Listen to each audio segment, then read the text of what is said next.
13 जून को आज उड़ीसा भवन के बाहर जन आंदोलनों के राष्ट्रीय समन्वय ऑल इंडिया स्टूडेंट एसोसिएशन और दिल्ली समर्थक समूह के साथियों ने एक धरना दिया।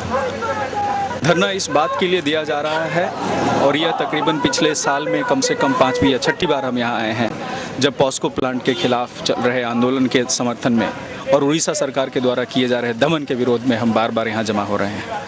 अभी स्थिति बिल्कुल भयावह हो चुकी है। जब जयराम रमेश ने पिछले महीने पर्यावरण की मंजूरी दी, तब से उड़ीसा सरकार हर दिन वहाँ पर 20 प्लाटून से ज़्यादा पुलिस को लेकर के जाती है और गाँव वासियों को धमकाती है और ज़बरदस्ती चुपके से उनकी ज़मीन अधिग्रहण करती है।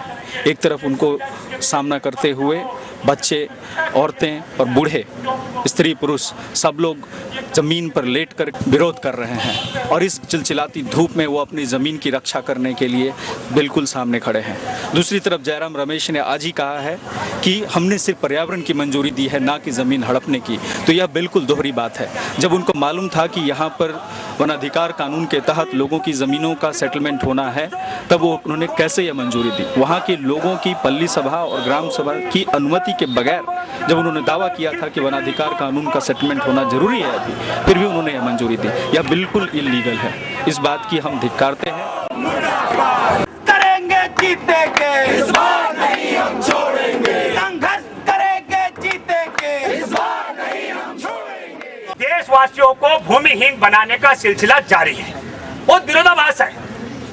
कम से कम इस देश के अंदर पोस्को ही नहीं, तमाम जितने भी आंदोलन चल रहे हैं, जहां जहां जमीनें हड़पी जा रही हैं, जब तक देश में भू अर्जन कानून 1894 को रद्द करके नया कानून अस्तित्व में नहीं आ जाता है, तब तक तो अधिग्रहण की प्रक्रिया इसलिए रोक देनी चाहिए क्योंकि यह प्रक्रिया शुरू हो चुकी है। जो कोस्टल उड़ीसा का हिस्सा है, वहाँ पर ये बहुत अहम त्योहार मनाता है और उन्होंने कह दिया कि ये जब तक ये रोजो का त्योहार खत्म नहीं होगा, तब तक हम कुछ नहीं करेंगे। वहाँ पर नवीन पटनायक जी, शायद आप कुछ दूसरी दुनिया में रह रहे हैं। रोजो हो जाए, दिवाली हो जाए, दशहरा हो जाए, ये लोग कहीं हटने वाले नहीं है। वो वहीं तक रहेंगे जब तक वहाँ से पॉस्को हटेगी नहीं। गांव के लोग विरोध कर रहे हैं, उसको समर्थन करने के लिए हम लोग यहाँ आए हैं और उड़ीसा के चीफ मिनिस्टर से हम ये पूछना चाहते हैं कि कितने और नरसंहार के बाद उनको समझ में आएगा, कितने लोगों को और मारना चाहते हैं और लूटना चाहते हैं देश के विकास के लिए, और कौन सी विकास की बात यहाँ पे हो रही है और किसके विकास की बात यहाँ पे हो रही है। हम ये मांग रखते हैं उड़ीसा के चीफ मिनिस्टर से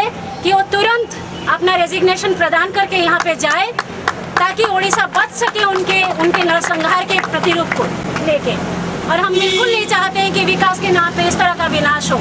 और हमारी बस एक ही मांग है कि जब तक वहाँ के लोग नहीं चाहते, तब तक पॉस्को का यह प्लांट नहीं लगना चाहिए। पिछले 6 साल से जब से MOU साइन हुआ है, तब से विरोध चल रहा है और इस विरोध का एक ही मतलब है कि पॉस्को का प्रोजेक्ट वहाँ नहीं लगेगा और नहीं लगेगा।